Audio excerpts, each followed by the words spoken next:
My conversation today on Behind the Act is with Taylor Macres. He's a producer and a guitarist. And today we're talking about our view of how AI is enabling artists instead of threatening them, and why it's important to be open about mental health, especially on social media platforms.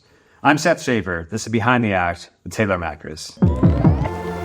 In 42 seconds or less or more, I'm just kidding, give me a background of who you've been and how people know you now. I've been playing guitar at least for probably since I was 10 years old.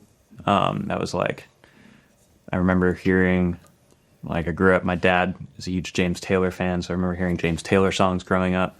Both my parents are into classic rock, and I remember hearing U2 songs as a kid and being like, I want to do that. I want to play guitar. So naturally I started playing worship music, because that's what every U2 fan does. Right. But no, I played guitar, all through middle school, high school, college. It's one of the reasons I flunked out of college. And then more recently, in the past couple of years, I kind of dove into producing music, and collaborating with other people and songwriters. And I've really loved doing that. And so that's become, just as important to my music career as playing guitar, which I didn't think would be a thing. But I've grown to really love it. Collaboration is my favorite thing. That's amazing. With music, especially because I'm not an artist. Right. I can't make something for myself, but I can definitely help other people. Can you explain what not an artist means in terms of the music world? Totally. It's. I guess we live in a world where we probably exposed to artists every day, scrolling through Instagram or TikTok, somebody with an SM7B. Singing directly to the camera, staring you right in the eyes, this song is about you, I could never see myself doing that. I'm not a lyricist. I'm usually very short-spoken and don't have much to say. But I have a lot to say musically, with melody and stuff like that. So I think not an artist to me means I'm never going to be the guy in front or the center of attention, but ideally I'm the one helping kind of get the best out of those people, right? Whether it's in a studio setting or it's on stage. I enjoy musical directing and arranging and kind of helping make this artist be the best they can be. That's awesome. That's kind of where I found my role, at least right now. I love it. Yeah, I think coming from outside of the industry and stepping in, the idea of artist. Okay, well, artist means the face and the character that we're pitching as the person that carries the music behind them. But saying I'm not an artist, which I hear often. Yes, it's that doesn't mean you're not artistic. Sure, it means that's a great point. It means from within the music industry standpoint. Yeah, I'm not the influencer. Yeah, you know exactly. what I mean? Because I guess being your own artist now does also mean being an influencer, right? Which is real, or a content creator. Which I guess we all have to do in some point, right? Right. We're all content creators now. You're or we have to be in order to make a business work or something. It's pretty insane. Yeah, we should get into that a little bit here. Oh, yeah, 100%. But just to start off with easy questions, what are your biggest fears? And yes, please, that's such an easy question. Creatively and existentially. Oh my gosh, fears. Sheesh. It's an everyday thing. I feel. The music industry ebbs and flows. There's very high highs and low lows. And I think that's a weekly thing I go through. But I'd say a big fear is not being able to do this with my life, not, work running out and me having to go back to bartending, which I did for a long time to support myself, or not being able to maybe eventually support a family with it, or it not being a part of my life is a big fear of mine.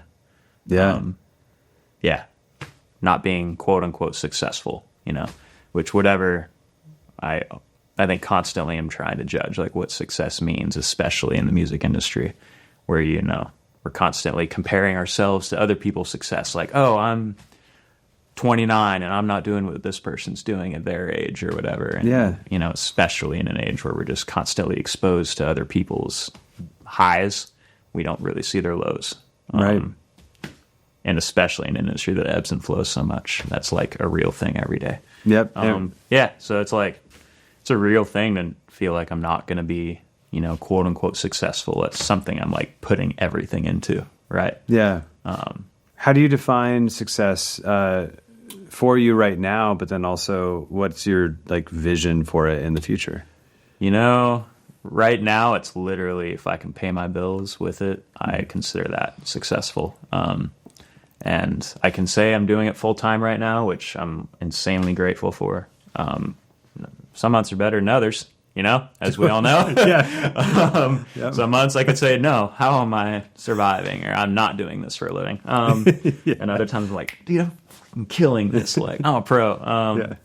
But I'd say my vision for it, I mean, I guess in an ideal world, I mean, oh man, this changes all the time. I'd like to be, I mean, I love touring and I like just playing and supporting artists so much. In an ideal world, I'm doing that with something I'm very passionate, like, or somebody I'm very passionate about.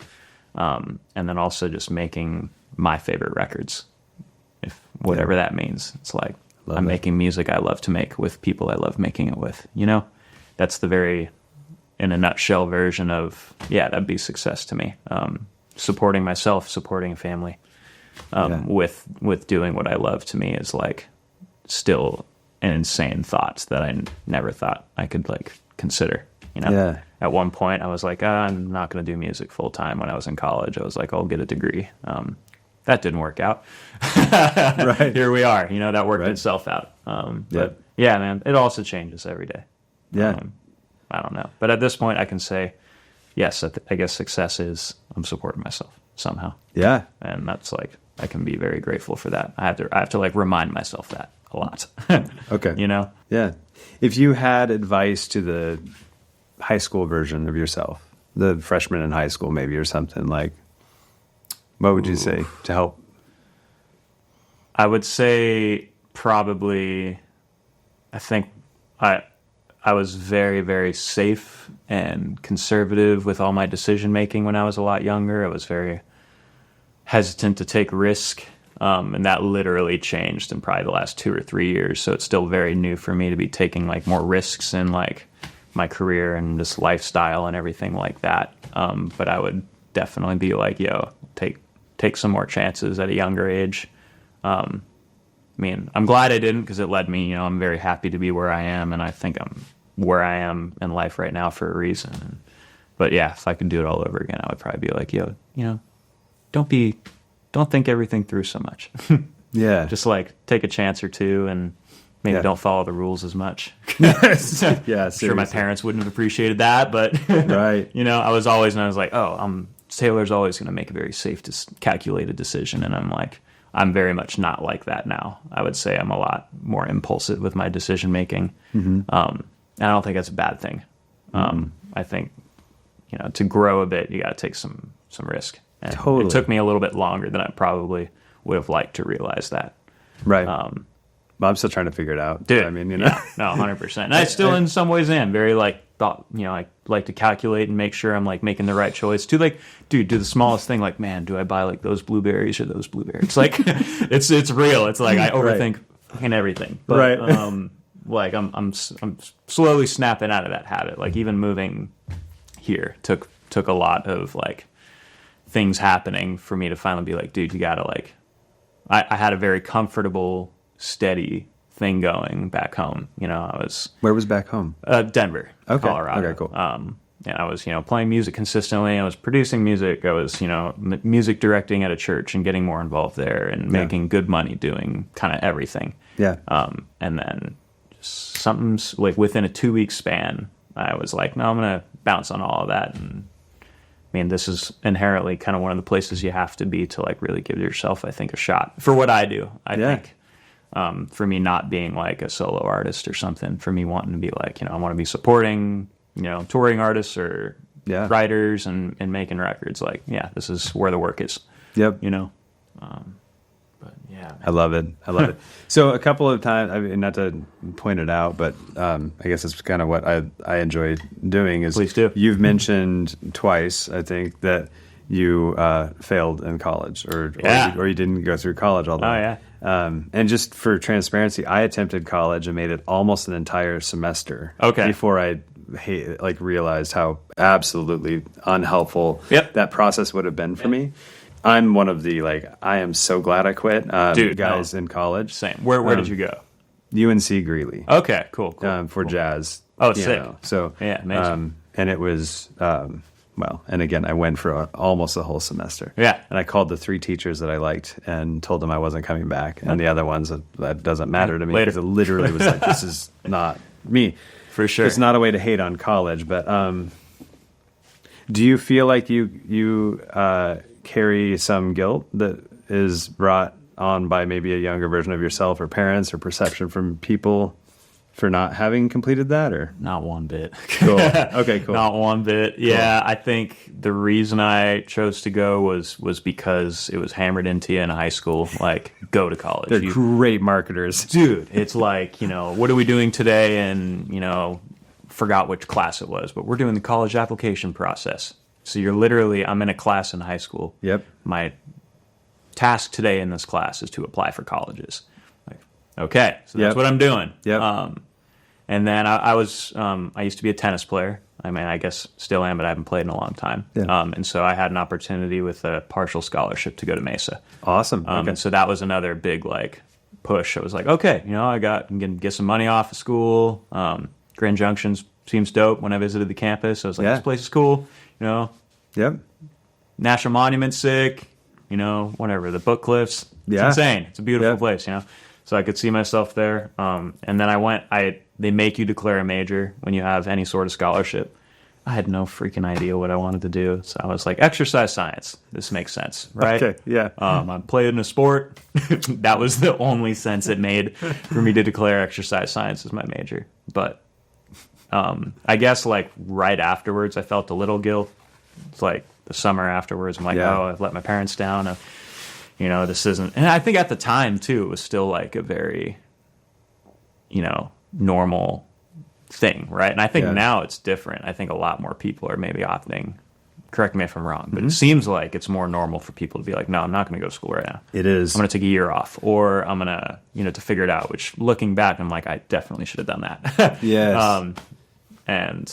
But yeah, maybe right afterwards, I was like, oh man, that sucks. Sorry, mom and dad. But then I joined a rock band and, started playing crappy dive bar venues with my friends and some really dope shows and making songs. And I was like, oh, this is what I should have been doing. That's this awesome. is what I've needed to be pursuing. Yeah, definitely. But no, I'm met also some of the best people because of that. Right. Some of the people that I'm still very tight with today were because I decided to go to school. Yeah. Yep. It's all for a reason. I, on purpose, I left college and which after one semester too. So not even a whole semester. I at least I flunked out, but I was forced out after 2, okay. which I needed because I wouldn't have made that decision. But you were like, I'm out. I'm good. Oh, I just realized how in high school in particular, I was doing music stuff and enjoying it in Grand Junction and playing things and making pretty good money for the time and for what it was. And I got to college and realized I was like, these professors are making less money than I was putting on my income taxes when I was in high school. Fair and enough. It was like, this is not, there's no point. And I had been through music school in a school in Grand Junction and then got jazz training from some great people. Did you take lessons or did you go to a school for that growing up? Or? Yeah. So the music school was, you signed up to be, to practice this many minutes per day throughout the week, and you had to track that when it was, and then you would also go to a theory class once a week, and then in high school, and then when I got into high school, just to give context, after 10 years of that, or maybe it was 8 years of that. Specifically in that school. But then I got into high school and had a very jazz shift. I was very classical and then went screw classical forever and then went into jazz and had an amazing teacher. That's rad. That helped me convert to my understanding of theory into more of a jazz theory aspect. And then we also lucked out in high school and had a killer band period, but then the rhythm section in particular was really solid. And so I just had a lot of experiences thrown at me young, and then I got to college, and it was the college you're supposed to go to, at least from our perspective, because it was one of the top 5 jazz schools, according to what was told to us, at least. And it was an amazing school, and I was like, this is hell. I hate it. This is boring, and they had a focus specifically for me that was a lot on classical, and I was like, I literally don't want to do it. And like, well, you need to be able to, and it's like, no, I don't. Yes. Because that's not my thing, and anyway. So the college side of it, I'd now get hired to tell stories to parents and students about the other options outside of college. No way. Yeah. So and I'm it's so glad that exists. Yeah, me too. And I feel very passionate about it, obviously. But I also am passionate mainly just about education. I'm like, learn how to learn. Become a learner. And so whether that's accredited through a college system or through YouTube University, baby. Yes, but learn how to effectively continue to learn. Yes. Like, you're not going to be finished after college anyway. Yeah. So that's how you're an asset to yourself and to other people. And there are lots of course, industries that it's helpful, or it's at least expected that you have a degree of some sort. But I think they care more about, like, what do you do? Mm-hmm. Who are you? Like, right. What kind of attitude do you bring to this? Yeah. What value do you add, just like as a person? What skills do you hold, no matter how you got them? Yeah. Anytime I'm talking to somebody about what their new business idea is, or how they're supposed to price themselves or something, I'm like, what value are you bringing? That is the equation. Yes. That's awesome. And there's a human aspect, and then there's an output aspect of it. And I know that the conversation around AI is like beating a dead horse with a lot of people out there. But I think it's also super relevant as we continue to see exponential increases of value being brought by AI for things. Absolutely. And the threat that is to artists specifically. Just for context, a lot of our current residual income stuff comes from imagery created for our stock footage portfolio.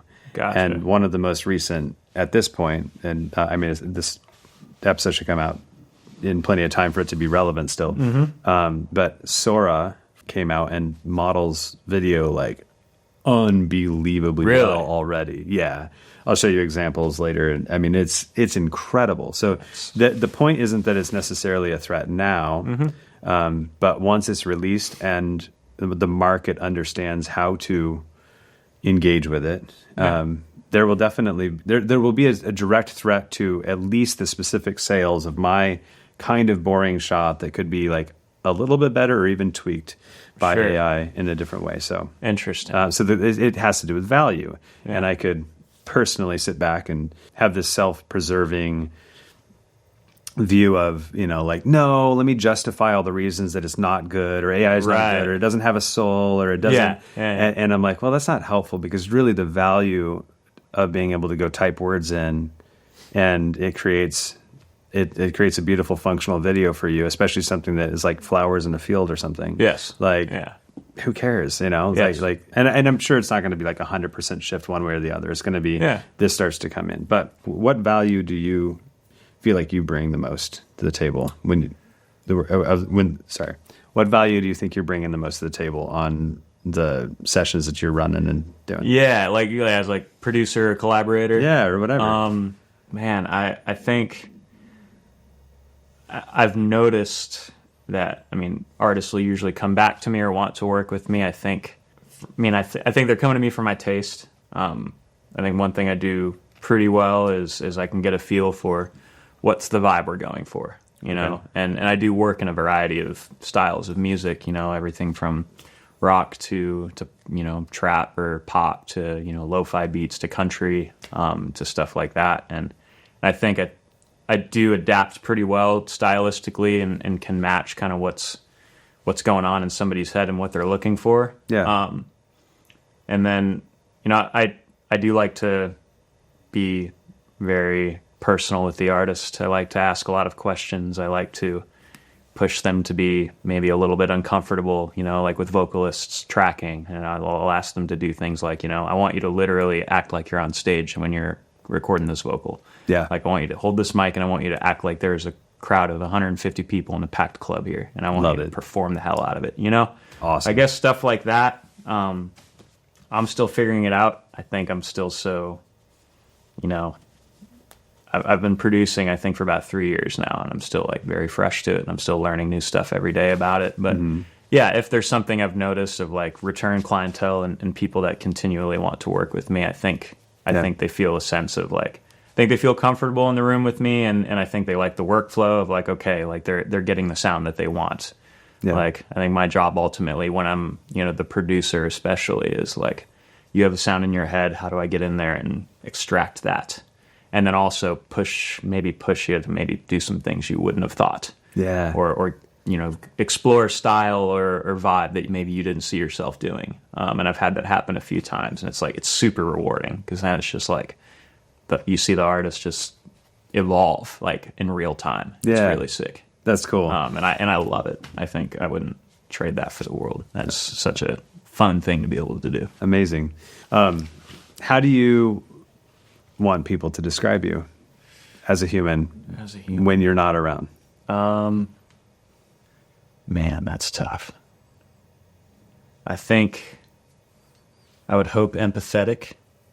I think calming is a word I've heard a few times used around me. I think, yeah, just that kind of calming, meet you where you're at kind of person. I'm just like a very chill guy usually. I'm very subdued. I'm not, you know, loud until I'm on stage. Something switches. I don't know what it is, but I'm very different in that setting. I don't know why, but I'm glad, you know? Yeah. But yeah, man, I would hope I'm known as somebody that, you know, is, you know, kind of meet somebody where they're at. I would hope people would think of me as humble, and somebody that, you know, can try and get the best out of them, whether it's as an artist or musician or as a person. Yeah. You know, that would be my hope. You know, I love it. Every day I'm striving to kind of figure out what that means and how I can do that best. But I guess even in, you know, that seems to be kind of my place in the music industry. You know, I would hope that will continue to evolve and translate to like just everyday life, right? And my relationships with people, and friendships and stuff like that. I would hope that like carries over, or starts to, or grows in that way. You know, I love that. When you have the biggest wins that you have, what are those right now? Man, you're asking me this where I feel like I haven't had many wins recently, which is you know, it's a good timing. Yeah, I mean, as like career wise, you think, or Well, I mean, however you want to answer it, but what I was more specifically asking is like, when you end a day and you're like, dang, this is a good day. That was fun. Like, what were the pieces of that made it? Like, why do you keep showing up? You know, that kind of a thing. Like that. Yeah. That's a great question. I'm psycho. You know, like we all are. We're just intensely focused on what we do for some reason. No, there's plenty of days where it's like I wake up and I don't want to do it, or I'm not feeling any motivation to do it. And I think the days that are the biggest wins are when I wake up feeling that way, or feeling that I'm, you know, not good enough to be here or doing what I'm doing or something like that. Are the days where I still wake up and I still, you know, I go to the gym every day. I try to make that a habit. If I start my day with that, it always translates to a good day. And then pushing through those feelings of doubt and, you know, imposter syndrome, like which every musician has that in some way, or artist has imposter syndrome. Yep. Even if they say they don't, guarantee you they do. Exactly. And pushing through all that and still, you know, getting things done. You know, and I'll have, you know, sessions on the books for, you know, a week or a day, and I'll just look at it and be like, this is going to be the day where I can't come up with anything. Every single time. I don't know what it is. I'm like always like, I'm just not feeling it. I'm not going to be able to come up with anything. And it never fails. It just happens. Something happens. And so I think I can get to the end of the day after like feeling like, you know what, I woke up and I didn't feel it, and I still was able to make the most of it. And it is like such a gift to be able to say that we create for a living, right? We're in the, you know, 1% that gets to do that in reality, and that's pretty insane. Right. And I think I got to just remind myself of that. And like every day really is a win when I think about it. You know, Right. Totally. don't feel like that every day. Right. But, Yeah. you know, it's easy for me to sit there and tell you that, which I'd be lying if I said I felt that every day. But And I think that is where we talked. I mean, we started off with, you know, there's this like sine wave of like, there's a peak. Oh, let me take a picture and post it on Instagram. Yes. And there's a trough, and Yeah. you're like, I'm depressed and in bed all day, and I'm the worst. Yeah. You know? Right. Yeah. I'm the worst, and this is pointless. Why am I even trying? Yeah. But all the people see are that skimmed top Oh, yeah. of the social media post or whatever. Yeah. I would love maybe just what if for one day it's like everybody post your low. Yeah. I mean, know? really, like, Nobody does that. Nobody's, you know, Yeah. on there being like, I felt like shit this morning. I Uh-huh. laid here, you know? Yeah. Like, Yep. it's all like, look at how cool this is, or Yeah. look at this beat I made, or look at, you know, all these notes I can play, Yep. and, you know, I'm so creative, yep. you know, I'm killing it. You're And then right. you always, you know, you talk to people, you know, it's like, Yep. see a friend for coffee or something. It's like, dude, you like, looks like you've been killing it. I'm just like,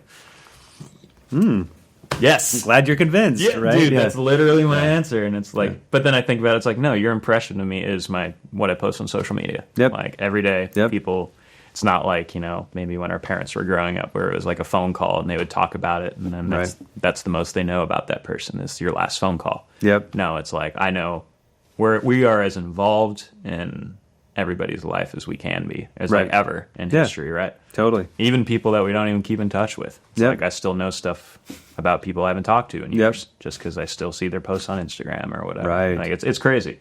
Yeah, that's one of the main things I want this podcast to be about is helping people understand the reality of the highs and the lows. Like, it's not just Legit. Yeah. Yeah. Like yesterday was a depressed day for me, and Yeah. like more so than I usually have. Yeah. But I didn't feel like it was going to be something that lasted for a long time. I just knew it was like, I was Yeah. down. Like, I was going to edit a podcast that I Yeah. need to get out. And I was just really down. Yeah. And like, how do you usually handle that? If like you wake up and you feel that way. Well, Yeah. I knew that this was a lot sleep caused for me. Like the last few nights of sleep were like scattered, and I kept getting woken up, and I didn't get good sleep. Yeah. But I know that it's okay. I think that's one thing is like, I used to think on top of depression, I would pile anxiety on top of it because I need to get work done and I need to be whatever. So I've dropped that frustration a lot about being anxious, about being depressed, right? Like, and just be more like, it's okay. This is a regeneration time for my body's dopamine to be okay tomorrow. So such a good way of looking at it. At least, and so like giving myself the permission to do that.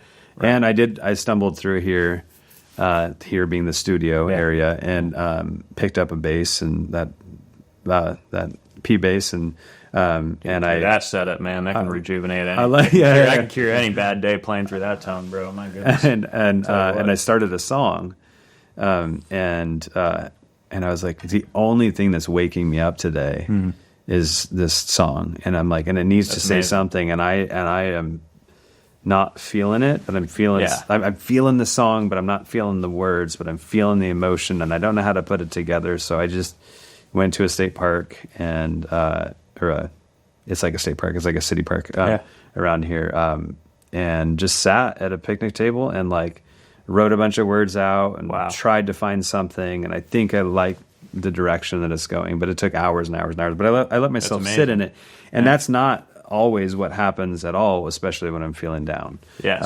So I give myself permission to be able to do that without trying to find a win, but the win is showing up and engaging.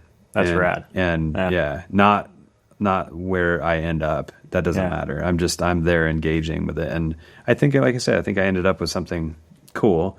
But but part of it is that I had set an expectation for the day to be a low non-performance day in prep for today, to be able to meet with you and talk with you and whatever else I am able to do today. I was like, man, if I beat myself up yesterday, having guilt and shame and frustration, that's not going to help me better today. Like 100%. I just need to be kind to myself. Wow, that's amazing. So mental notes. You're not taking them, bro. No, I mean, but it's a daily thing. I feel that. Yeah, but I think also, a word that I hear often is toxic masculinity. And I think that it's not common that I find talking to anybody that is like talking to men, that they're like unwilling to talk about mental health, but doesn't seem like it's a common go-to in conversation for kind of obvious reasons. It's pretty vulnerable, and we don't want to feel like we're depressed. We want to feel like, I've got this. I'm like, a man. Check this out. But this platform, I hope for it to be a safe space for people to to share what they want, so that other people, like you say, it is that like everybody post a bad thing about how you're feeling one day. Let's challenge the world one day. Post your low points, or for a week. Post the worst parts about your day. Right. Or the least attractive photo of yourself. We I stopped posting onto Hopticopter's page for a long time. Well, actually, still, I guess technically, because I realized that I was posting these silly highlights that are not silly. They were awesome highlights, but they were also connected to a big part of my life that I had built in a way that wasn't moving me towards being able to like do music and do other things that I needed to be home for my family. Like, it was literally promoting the thing that was taking me away from being home, and and so I just stopped because I realized, I looked through it and I was like, well, everybody's going to think I'm doing great because look at this. 100%. Like, I'm lying about it. And, Anyway. Yeah, dude. Oh, I feel that. Yeah. 100%. What do you feel helps artists most get over their imposter syndrome when they're in the studio? I mean, I'm a big believer, and I'm pretty encouraging in the studio. I'm a hype man. I look at myself like that sometimes. Like, sometimes I'm not here to be the producer. I'm literally here to like be the one that's like, yo, keep going, push. And I think a lot of the time that is a big role of being a producer, or any collaborator really, is like, you got to be encouraging. Like, I think especially when people start to get in their head, and artists often do, like their biggest asset is going to be like feeling confidence, and that's like where the best things are going to come out. And so I just think a lot of encouragement and having a good space helps. A good clean like vibe, right? You get that. You spent some time making this an inviting space, and I like to think the same about the studio I've got at home, and I think people feel at home in there. And got a little dog that's very friendly. Nice. Studio pup helps. That's awesome. But man, I think it is just like encouraging and just like pushing them to maybe do things that they haven't done before. Right. I'm such a believer in that. It's just like, if that note is uncomfortable for you to hit, I don't care. Don't be embarrassed if you miss it. I don't care. And it's like, I'm not here to, we can fix that in post. Or it's like, maybe the point isn't to get the perfect take, but rather like the most real take. And I think, especially working in a lot of pop music, everything's so perfect. Right. But I do think it is taking a bit of a shift towards like more human elements, which I kind of love recently. I've noticed that in a lot more music I like. It's like, even as a guitar player, there's so much more modulation effects. There's more rotary sounds. There's more detuned chorus happening. Cool. In pop music now, it's like there's more vocals that aren't being auto-tuned. And stuff like that. And I think that's like sick. I feel as a creative going in, I want to, and have been practicing trying to give myself permission to create just create something that moves me emotionally without the judgment. This is the trick. Like, without the judgment of whether or not it's going to be a big hit, or whether 100%. Or not it's going to be like the thing. But then I feel like a lot of times the imposter syndrome comes in, and it can come in really fast for me. I mean, if I do that especially, but secondly, like, it can come in the next day really easily, and I can judge something that I know I felt it was great yesterday, but then today I'm judging it in ways that makes me want to just delete the file. And a lot of times it's probably worthy of being deleted. That's fine, right? But that doesn't matter. How do you, I guess, balance between having a good creative decision and judgment of what's good, while not triggering your own or other people's imposter syndrome that like mutes that creative output. Yeah. I think for one, I mean, walking away helps at pretty much every time for me. I'm one of those people that'll just sit there and hammer at something to the point to where I'm sick of hearing it. And I don't think that's like always very healthy. I think you need to I think I need to walk away a little bit more often. So how do you allow for imposter syndrome to not be triggered in a way that mutes the creative output at the same time as having valuable judgment that you need to make creatively on like the quality or the creative decisions? Yeah. I would definitely say I'm still trying to figure out the answer to that question. So if you figure out the method for that, please let me know. Nice. But I'm, probably like a lot of creators, my age. Rick Rubin's pops up on our feeds very often. Read his book. Yeah. Dude's amazing. And one thing he's said pretty frequently was, don't walk away from an idea until you've gotten everything out that you need to say. Yeah. Or that was a very paraphrased version of what he said, but it is like that creative spark will not be the same after you walk away from it. So it is like capturing that in the moment, I think, is very important, whether that's 30 minutes or whether that's, 4 hours, or the entire day, whatever that means, kind of capturing that initial spark. And a lot of the time that does mean plowing through some insecurities and such. But I'll very often start, a beat or an idea or something, and then get an hour into it and feel like this sucks. This is fake. I'm not good at this. I quit. Yes. Yeah. And so, dude, that's like every week that happens. Yep. And there is a cemetery of ideas sitting on my hard drive of days like that. And maybe they'll get used sometime, but I think I don't have an answer to how to figure that one out, to be honest with you. Yeah. I still am. I love the idea though that you're able to create knowing that stuff is not invaluable if it lands in a cemetery and gets deleted. Yeah. Right. Yeah. Like having a safe place to just enjoy the magic process of making something. And like you were saying yesterday, you whether or not something happens with what you created yesterday, it did serve a purpose for you. Yes. Right? Absolutely. Whether or not it gets used or released to the world. Right. It was for you. And I'm excited that's more important. I think that's invaluable. That's more important than anything with music. Yeah. I'm excited to listen to yesterday's song and be like, was it good or not? Yeah. It's like, I don't know. You might just be like, this is sick. This is going somewhere. Or you might be like, cemetery. Right. It's like, but either way is okay because I'm not going into the process with the intention being that I have to write a hit.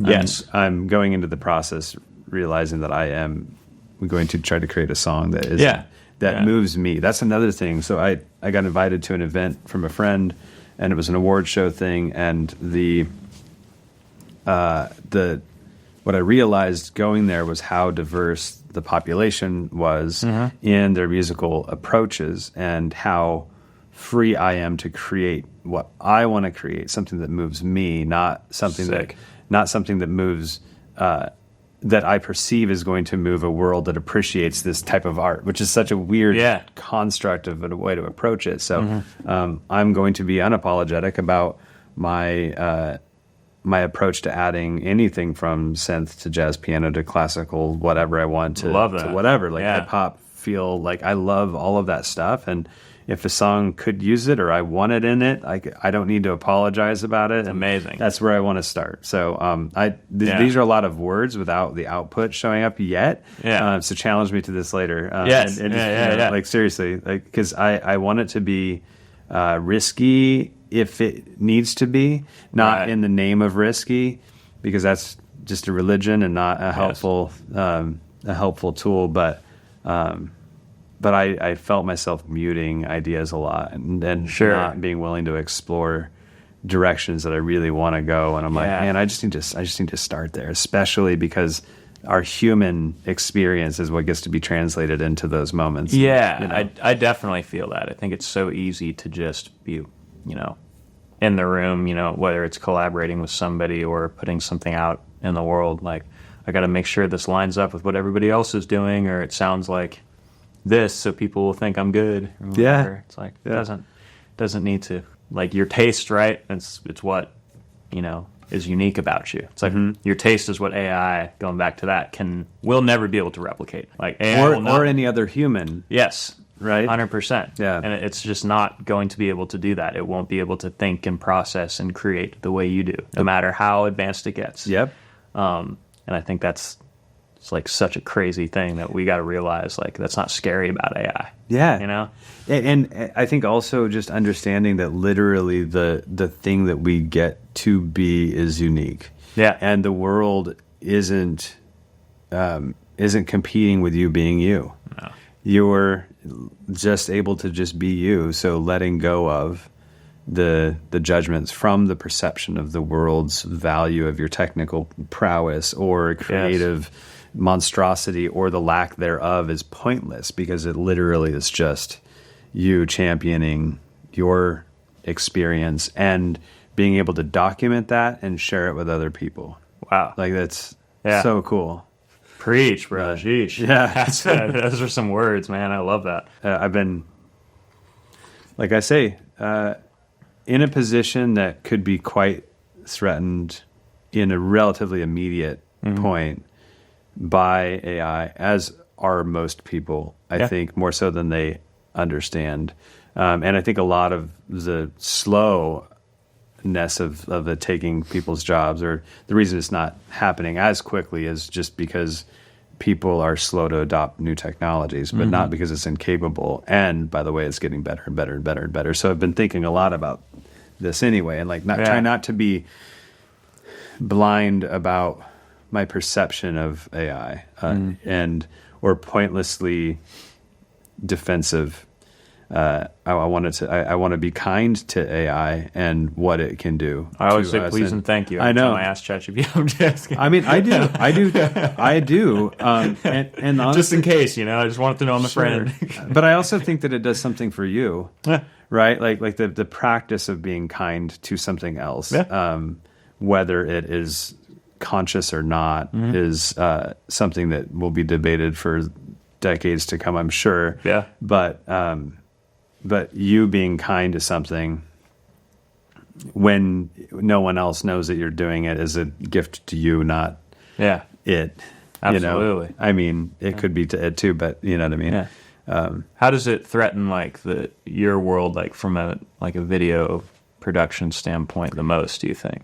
Well, our specific income right now, I think, is the generation of imagery, and I'm certain the agency that I'm working with is certain meaning I'm assuming that they're working on their own technology that will help us creators be able to stay competitive in that space of generated AI in ways that will be paid, because the licensed content still comes back to us. Really, I've loved working with them, but I do think that there's a threat there, especially depending on who and how, what is deployed where, and at least the commoditization of it will become significantly, like for stock content, like stock that video content. Yep.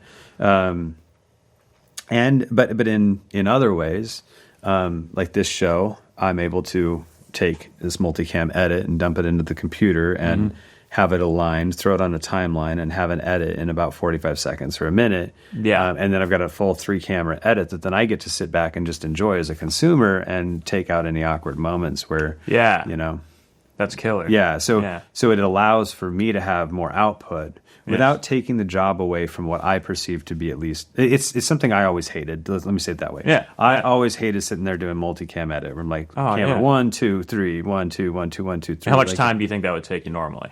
A few hours? If I was fast at it, I think 2 hours for an hour-long episode. Okay. And that's pretty quick, and that's just to get the first pass done. And then now I'm trying to clean it up. And I probably would have been just cleaning up those awkward moments anyway as I go. So, it would take an edit that now takes probably an hour and a half to 2 hours to be able to make the finished edit happen. Yeah. But also content, like you and I have been talking for a while. I forget some moments that we've already talked about earlier in the conversation, as you do probably as well. Yeah. And so summarizing that with an objective view of what the conversation is about wholly, and being able to tell me what 3 topics we touched on most, AI jumps in and tells me that, so then I can do an intro. So you've got to scrub through. And, I don't have to do that anymore. So I can get an idea and be like, oh yeah, that is what we talked about. And then in the intro part of the video, which at this point people will have heard, yes, I will be able to kindly and accurately summarize what people are about to spend their next hour doing as they listen to the conversation. Amazing, right? So I'm able to be kinder to the listener without spending a bunch of time. And these are specific, very helpful things, especially when I am having a depressed day and I don't want to spend time. So the way I look at it is that AI is a creative tool that helps take parts of the job away that you are not creatively inspired, nor are you successfully expressing your humanity in the experience, and handing you more time to be able to more express who you are and what you want to do. Yes. That's how at least I'm trying to use it and encourage other artists to do it. Yeah, absolutely. For example, if you're a mixing engineer, there's AI that is doing some, or mixing and mastering. Like both of those things are going to be able to be done with AI. Yeah. But if you really enjoy it, then you're allowed to do that process, and your unique touch on those things is going to be what makes it unique and makes it you. Yes. Better is pointless. Absolutely. It's just speeds up the process. What's the character of it? Yes. Yeah. So, yeah. Dude, we need AI to comp and Melodyne vocals is what we need. Yeah. My goodness. Seriously. But the amount of time that would save so many people. Totally. And I'm sure somebody's developing that. Like, I don't doubt that option is far off. Right. Like, seeing what it's doing for video, like even what you're talking about, that it's virtually the same thing. It's like, give me the best takes based off of this performance and tune everything, and then I can go back and be like, cool, I want this to sound more human here. And I can drag it off. If you worked in Melodyne, it's magic. It's fucking incredible. Do you use Vocal Line? I do. Okay, yes, I got it on Black Friday, and my goodness, saves me a lot of time. And that's is that AI? I mean, it's whatever. It's doing something similar in that it's just it's aligning the transients for you. Which they need to do that with pitch. But with the lead vocal, Melodyne, AI tune would be absolutely incredible. Yeah, I think on one end you're definitely going to have that become better and better and better very, very quickly. Yes. Secondly, the thing you talked about, the humanness coming back into production, 100%. I think we'll need it less, right? It'll become easier to do, and then maybe there's moments that we are allowed to just be more raw. Yeah, absolutely. I love it. It's crazy. What's most exciting to you moving forward from here, and how can people champion what you're doing? Man, I feel like I'm doing my best work now. Whether or not that translates to my thought process every day, I definitely can look back and be like, there's growth. I don't know what I'm doing, and I think that's kind of the beauty of it. I'm just creating music every day with people I want to create with, and then hopefully playing guitar for people that want me to play guitar for them. And that's really like at the core, at like the very simple form of it. That's like what I want to be doing, and that's what I am doing. So you're winning. Yeah. If I don't feel like it every day, I'm definitely like doing what I want to be doing, and that's like a gift. And I got to be very grateful for that. But yeah, man, it's just going to be continuing to do that. And if that music starts to reach a broader audience, or if those tours turn into bigger tours, then amazing. But I think at the end of the day, if I'm making music that, makes people feel something, and that's the cliche answer, but it really is true. It's like, if this thing that I helped create, or this note that I played, on stage, translates to somebody feeling a certain type of way, then I think I'm doing my job.